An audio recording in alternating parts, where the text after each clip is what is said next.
Pag sinundan mo lang to yung ingredients ko sa paggawa ng puto cheese, hindi ka papalpak. Maglagay ako sa mixing bowl ng 6 na cups na all-purpose flour. Lagyan ko rin ng 2 cups na powdered milk at 4 na tablespoon na baking powder. Ihalo lang natin yan lahat nating dry ingredients. At sa isang mixing bowl, maglagay na rin ako ng 6 na pirasong itlog.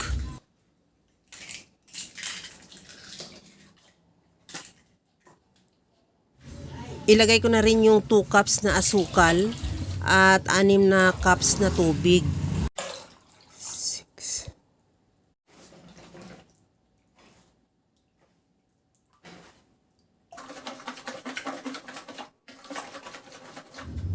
At saka ilagay ko na yung dry ingredients natin.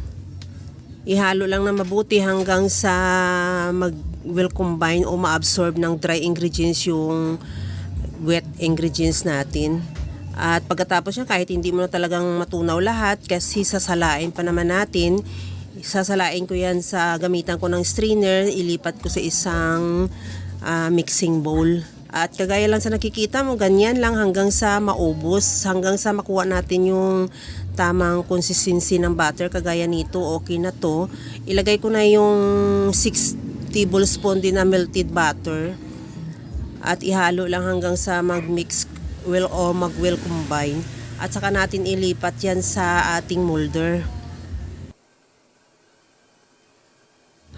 Habang sinasalin ko yan sa ating molder, nagpainit na rin ako ng tubig sa steamer.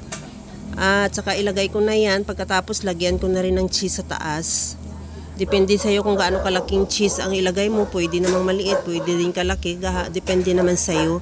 At takpan at lutuin ko yan ng mga 15 to 20 minutes. Pagka malaman natin na luto na, gamitan ko ng toothpick. Pag wala nang dumikit, ibig sabihin luto na yan. Tanggalin na lang natin at palamigin at saka natin yan i-unmold. At okay na yan, ready to serve na yung ating napakasarap na puto cheese na sobrang lambot at saka tamang-tama lang yung tamis niya. Ito na yung ating puto cheese, okay na, luto na yan. Hanggang sa muli mga kalasa, thank you for watching. Bye-bye!